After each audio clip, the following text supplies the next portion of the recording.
Elon Musk was born in South Africa. At 12 years old, he sold his first piece of commercial software he programmed. Years later, he went on to make his fortune during the internet boom, making just under $200 million with PayPal and just over $20 million with Zip2. Now, 39 years later, Elon is building rocket ships and making electric cars as the CEO of SpaceX and Tesla Motors. Elon's dream is to make living on Mars a reality, maybe an affordable reality, during his lifetime. Here's my interview with Elon Musk, one of the most celebrated entrepreneurs today. So clearly you have many aspirations and an overwhelming drive to innovate. Take us back to when you were young. What were you like? What did you do? And how was motivation and drive sort of manifested and cultivated? So I definitely was very driven as a kid and very willful. One of the things that I remember most from my childhood is I was, I think, 6 or something, maybe around that age. I was just learning to read, basically, and I was grounded one afternoon and prevented from going to play with my cousins who lived on the other side of town. And I disagreed with this, so I escaped from my nanny and walked across town. At 6? Yeah. Okay. And I could barely read the road signs. So, I mean, irrespective, this was obviously a very foolish thing to do because something terrible could have happened to me. I could have been kidnapped or run over or something like that. Right. But I was so determined to go play with my cousins that I basically walked clear across the city, the capital city. At 6 years old? Yeah. And then you made it there, so you're successful, so you figured I can do anything I want. I wouldn't say it was quite like that. Until you got grounded. I did, my mom got really freaked out because she saw me, just as I was getting to my cousin's house, she saw me walking along the sidewalk and flipped out because she didn't know how I got there. And then I saw her and I ran and climbed up a tree and I wouldn't come down until they promised they wouldn't punish me and that I could play with my cousins. And so they never punished you?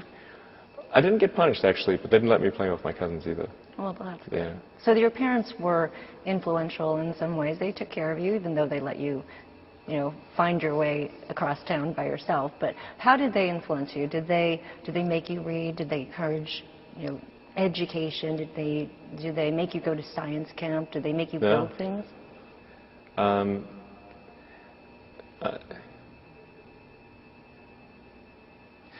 I was always sort of really interested in reading when I was a kid, and I read everything that I could get my hands on. I read the encyclopedia. I read every. At what age? Let's see, probably age 9 or 10. Okay. You were starting to read it? Well, and not that I actually wanted to read the encyclopedia, but I ran out of things to read, so in desperation I read the encyclopedia. You just really wanted to learn. So yeah. At an early stage you had that, and you had that inner drive yourself.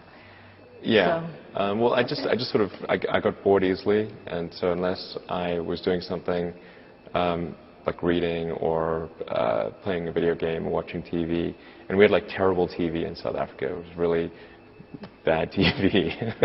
So there was only at best, I like watching TV. Right. There wasn't that much of it, so. But boredom leads to great things. Boredom, yeah, so boredom led to a lot of reading.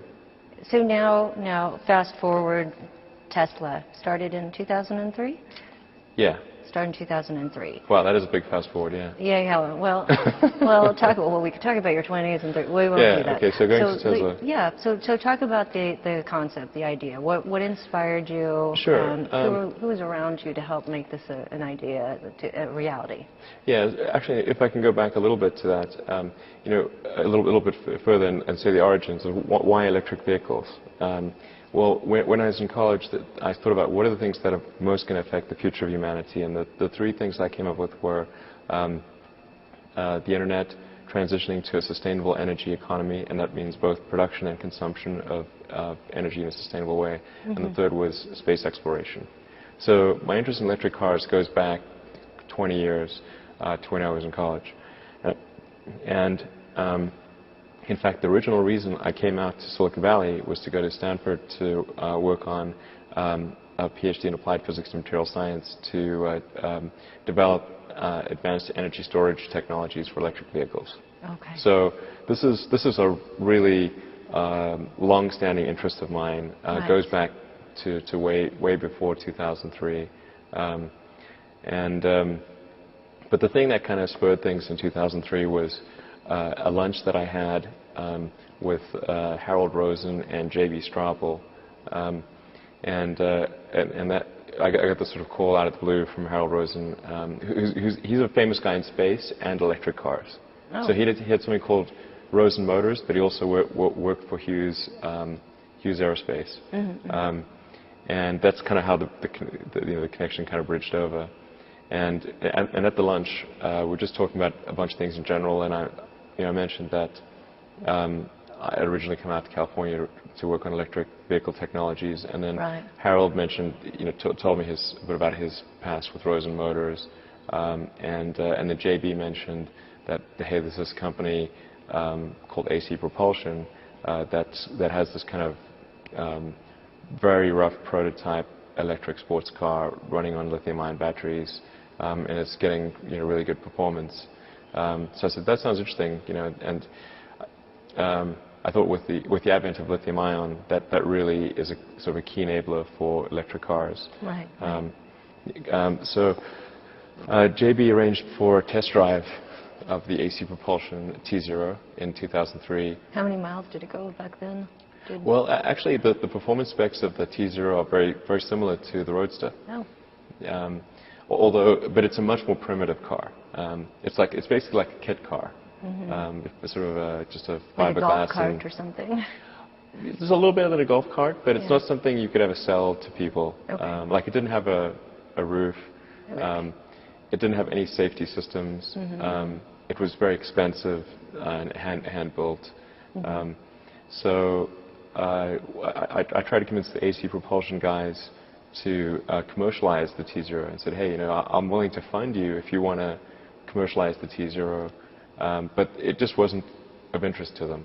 Right. Okay. They were a very sort of small outfit. They liked to sort of tinker and experiment, but they weren't really interested, at least at the time, in creating a production sports car, electric sports car. So, but I kept pushing them on this, and eventually I said, look, if you're not going to do it, then I'm going to do it. And they said, well, if you're going to do it, there's some other people we should introduce you to. Maybe you guys should team up and go and do it. And that's how I met Martin Everhard, Mark Topping, and Ian Wright. And then JB also joined. I was actually able to convince JB to join Tesla. And so that's sort of like the founding team of Tesla was the five of us. So when you started thinking about this idea and building it out, and there's different entry strategies, right, to get into the electric car industry, and your goal is to make mass market cars. That you created a very expensive, not mass market car, $100,000 Roadster, high expensive, low volume. Why that entry strategy? It's actually, I think it's the only entry strategy that I thought had any chance of success. And the reason for that is, as a small startup, we don't have the economies of scale of the big car companies. Mm-hmm. Plus, we're really working with the first generation of technology. And there are two things that are really important in making technology available to the mass market and making it affordable. And those two things are economies of scale and being able to optimize the design. And it usually by the third version of something, that's when it kind of starts to reach mass market potential. Right. So using that sort of basic rule of thumb, the strategy I had was to start off with a high-priced, low-volume car, being the sports car. And there's only a few types of cars that people are willing to pay a high price for. Sports cars being one of them, really premium sedans being another. But the easiest way for us to come to market with a long-range car was with a sort of smaller sports car. And then phase two, which we're seeing now, is the Model S, and that's mid-price, mid-volume. And then phase three is the high-volume, low-price car. or lower price. Right. Yeah. Now, you raised $260 million from your IPO, about $325 million or so in private capital, and almost $500 million in federal loans to get your cars to market. Correct? Yeah. I'd have to check on the number for the private capital. I'm not sure it's 300. Oh, okay. I think it's less than that. Okay. But several. Well, a couple hundred million. A couple hundred million dollars here or there. Okay. Call it a couple $100 million in private capital. You raised the money. A couple $100 million in IPO, and then half of the 460 almost million $500 million in government loans. In government loans. Although it's important to point out, we've actually only exercised $50 million of the government loans. Okay. Yeah, so it's only a small portion of it, and that only started this year in February. Okay. One of the common misperceptions out there is that we got bailed out by the government last year, because that's very common, isn't it? Everybody's getting bailed out. But actually, the first government cash we received was only earlier this year in February. Okay. And we did make an announcement last year that we'd received a conditional commitment from the Department of Energy, but it was not. We didn't actually receive any cash. So if we'd needed cash or if we needed cash last year from the government, we'd be dead. So but you have sort of a credit line from the government, as sounds yeah, like we're essentially a credit line. Okay. Do you think you'll draw on that, and do you think that you will need? Okay, so you will draw on that, but you have sufficient funds, and just what's the probability that you will not have to raise additional money before you get the Model S out in 2012? Well, I think we have really, it's very unlikely that we will need to raise additional money for the Model S program. I feel very confident in being able to complete the Model S program for something very close to what we have budgeted, which is on the order of $500 million in total. Now, it's possible that we could decide that in order to fund developments beyond the Model S, that we want to sell some additional equity or something like that. Right. Or, it could be that some of our investors want some additional liquidity or something like that. But I feel very confident in saying that we will not need to raise additional capital for the Model S program. Let's talk about the Model S. You have them. The base price is $49,900. It goes about 160 miles. And then it goes all the way up to 100,000, as you said, and maybe 300 miles or so. But in the next year, actually in the next 6 months, you're going to have a number of hybrid cars, the GM car Volt, Chevrolet Volt, and Volt, the Nissan. yeah, right. Different markets, yes. I mean, 33,000, 41,000, but the car, your Model S is $49,000. That's sort of similar markets. I mean, if you... I wouldn't say they're similar markets. Really? Yeah. Well then, okay. Because you could, wouldn't you want to get somebody in the market for a $41,000 car to upgrade and buy a $49,000 car? Well, I think the best way to think of the Model S is that it's comparable to, say, a BMW 5 or 7 Series or an Audi A6, A8. Yeah. So it's really, it's a premium sedan. Okay. And I think anyone who can afford the Model S is not going to be buying the Volt or the Leaf or anything else. It's really, this will be the car that they would prefer. So I think affordability is the only thing that's going to stop people from buying the Model S. Okay. So Tesla benefited from the zero-emission vehicle program. Yeah. You made about $8 million in that. So to what extent did that factor into the decision to make pure play electric cars versus hybrid cars? It didn't factor into it at all. Really, $8 million isn't a lot of money. No, it's obviously it's desirable. I think it's a good thing, but it wasn't something that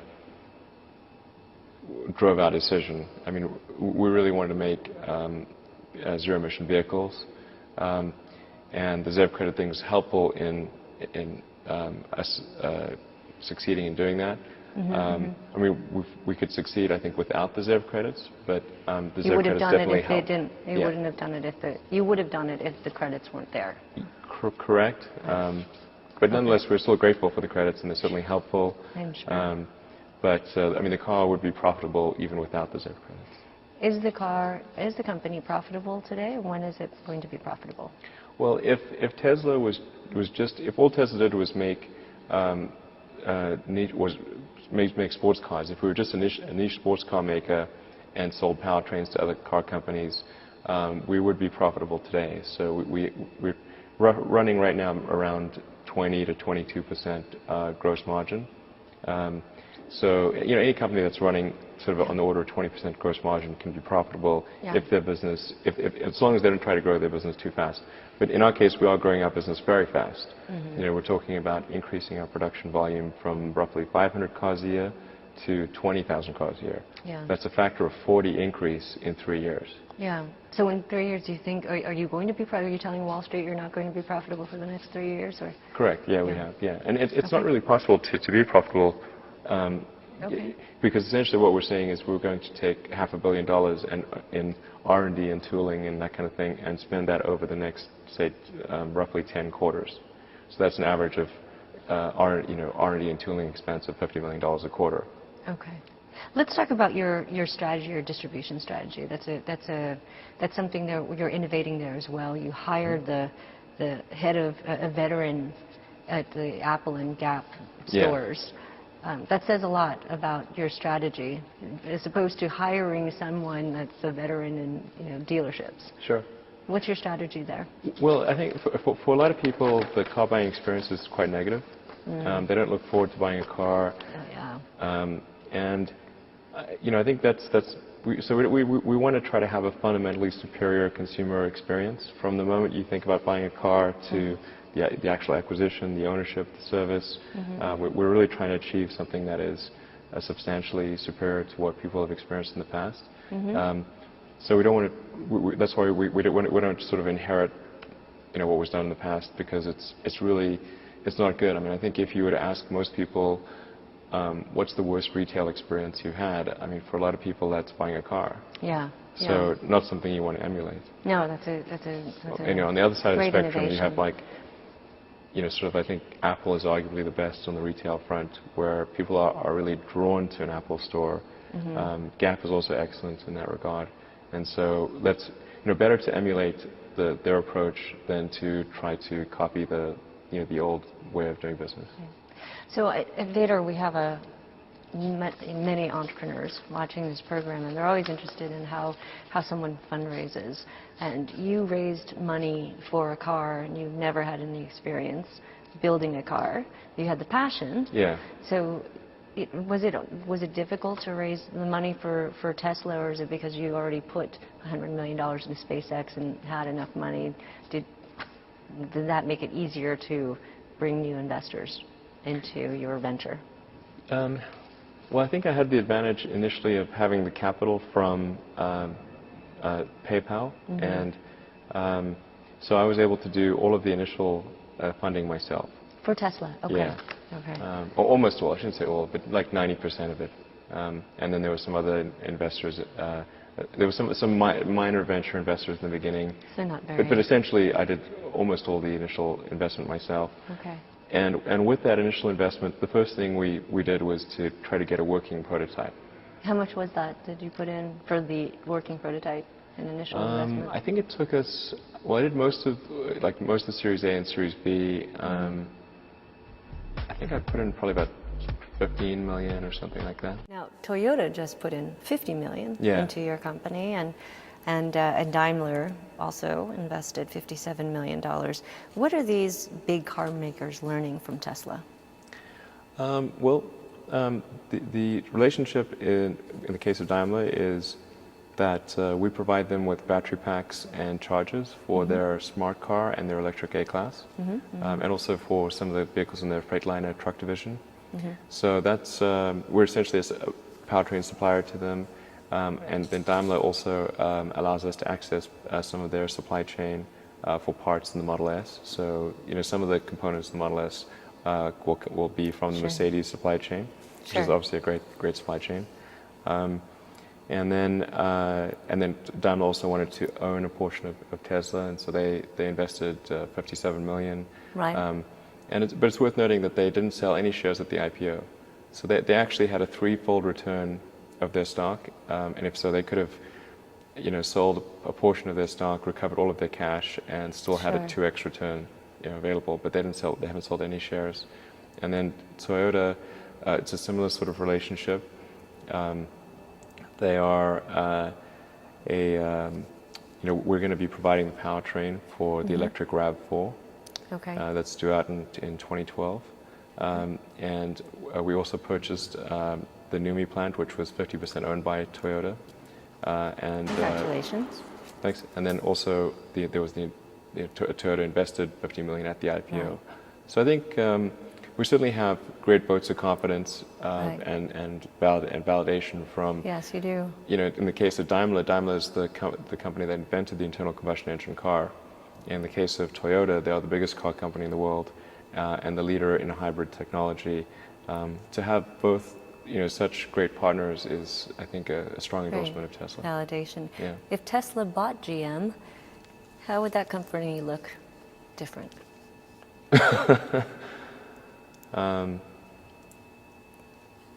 Wow, I think you mean what changes would we institute? If would I institute?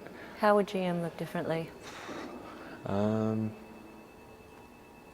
know, it's always tough. You know, for a company that's been around for a century, like as in the case of GM, there's just so much tradition and kind of entrenched ways of thinking and operating.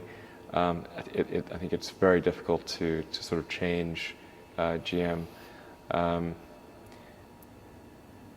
But I don't know. I'm trying to think of this. I think we'd probably try to shift the focus to saying how do we make the best possible products. And I think you really want to promote people with a strong engineering background and product design background to the senior ranks in the company. Okay. You know, the path to the CEO's office should not go through the CFO's office. Right. Not if you're a product company. Like maybe if you're a financial services company, but not if you're a product company. Yeah, definitely. So you're running two companies now, Tesla and SpaceX. I mean, very few entrepreneurs can take a company from an idea to the growth stage. Right. And even fewer can take it from the growth stage to an IPO exit. You've done that, and you're running a company, another company, and these are two major game-changing companies. What kind of characteristics does an entrepreneur need or have to be someone like you, to do what you're doing? Well, I think certainly you need to be very driven and have a high pain threshold. Willing to run away from home at 6. Yeah, I mean, it's really hard starting a company. I mean, you have to basically be prepared to work constantly, you know, from when you wake up to when you go to sleep. You have to be willing to deal with a lot of difficult problems and thorny problems. You have to be willing to deal with an enormous amount of stress. And you just got to push yourself super, super hard. Okay. I wouldn't recommend it for most people. No. At what point do you say, you know, this is enough, you walk away from one or the other, and which one would it be first? Oh, I mean, obviously, It's like twins. You can't, right. I mean, like that's sort of like saying if you have kids, which one would you walk away from first? I think that you just couldn't do it. You walk away from either of them. Well, I just brought up children, so I have 3 children, so I'm always curious as to how other parents raise their children. With 5 kids, you have 5 kids on top of everything else you do. What are the lessons you share with them, and how do you encourage them? Maybe you don't want to encourage them to be like you, but how do you encourage them to be curious, to be bold?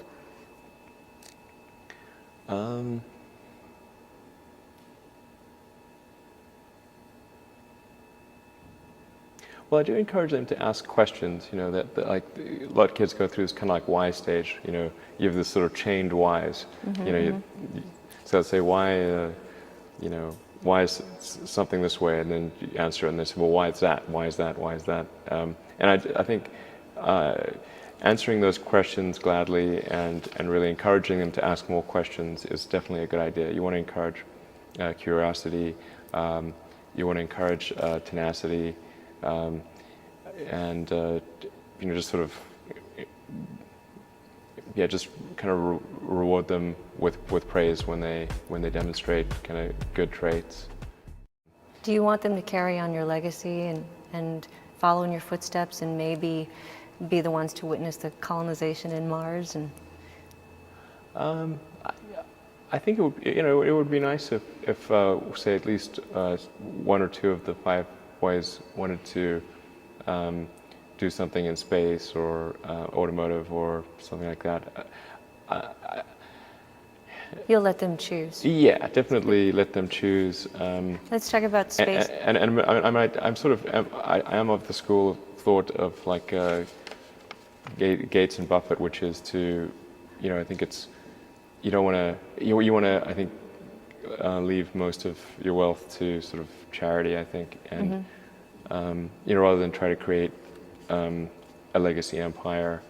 Though it's really tough to I mean, the odds of like one's child being the right person to take over a SpaceX or a Tesla, it's pretty. I think the odds are not that high.